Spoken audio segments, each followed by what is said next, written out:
Eto na nga mga chong, marami tayong updates patungkol sa Gilas Pilipinas.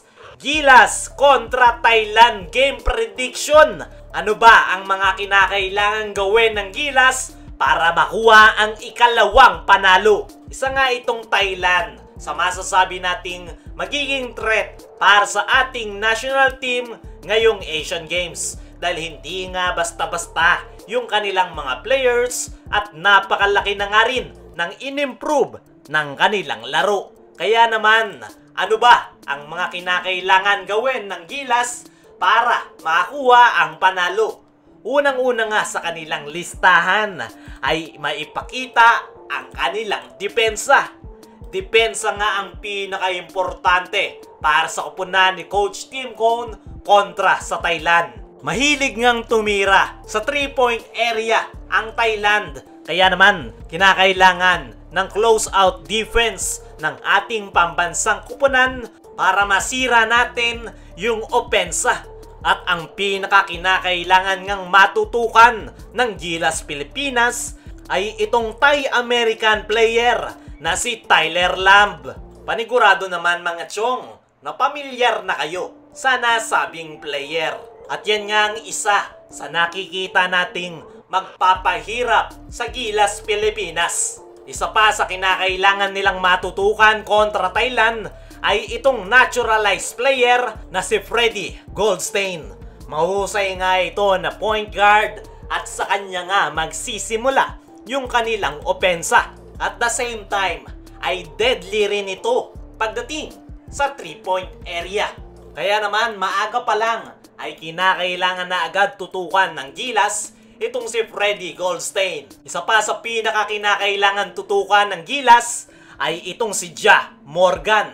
Isa nga itong legitimate gunner. At kapag iniwan mo yan, ay talagang ilista mo na. Hindi nga po pwedeng magpatulog-tulog ang ating national team pagdating sa 3-point area. Close-out defense nga dapat ang maipakita ng Gilas Pilipinas kontra sa Thailand dahil napakarami nga nilang mga gunners. Sunod sa kinakailangang maipakita ng Gilas Pilipinas ay magandang ball movement. Sa ball movement nga nagsisimula yung sistema ni Coach Tim Cone na triangle offense. At mas mapapadali nga ang kanilang paglalaro ng basketball kung ang lahat ay nagko-contribute at hindi lang sa isang player umaasa. Naipakita na nila yan kontra sa Bahrain. Hindi nga masakit sa mata yung sistema ni Coach Tim Cone dahil wala tayong nakitang isolation. Lahat gumagalaw, lahat nagko-contribute. At malaki nga ang chance nila na manalo sa Thailand kung maipapakita nila ang kanilang magandang ball movement at mai-execute nila ng maayos yung sistema ni Coach Tim Cone. Para sa akin mga chong, ay hindi magiging madali para sa Gilas Pilipinas na makalaban itong Thailand. Kumbaga, level 1 pa lang yung Bahrain, itong Thailand ay level 5 na. Mas eksperyensyado, mga athletic player, gunner at ang pinaka-importante sa lahat ay puro bata pa. Pero ang nakikita nga nating advantage ng Gilas kontra sa Thailand ay yung kanilang experience. Puro veterano nga yung mga naka-line up sa ating national team at batak na nga ang mga ito at handa pa rin na makipagsabayan.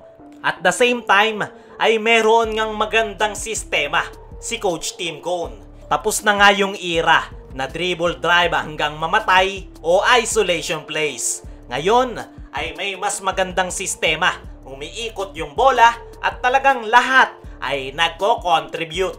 Teamwork nga ngayon ang itinatatak ni Coach Tim Cone sa Gilas Pilipinas. Kaya napapadali yung kanilang paglalaro ng basketball. At ngayon nga, na bansang Thailand naman ang kanilang makakatapat ay dito nga masusubukan yung sistema ni Coach Tim Cone at pagiging consistent ng mga Gilas players.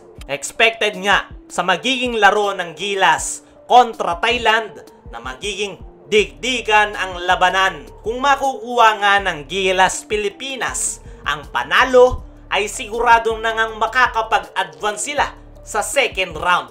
Kaya naman, napaka-importante ng panalo na ito para sa ating national team. Ano sa tingin nyo mga chong? Makukuha ba ng Gilas ang kanilang panalo kontra Thailand? I-comment mo lang dyan sa ibaba at pag-uusapan natin yan.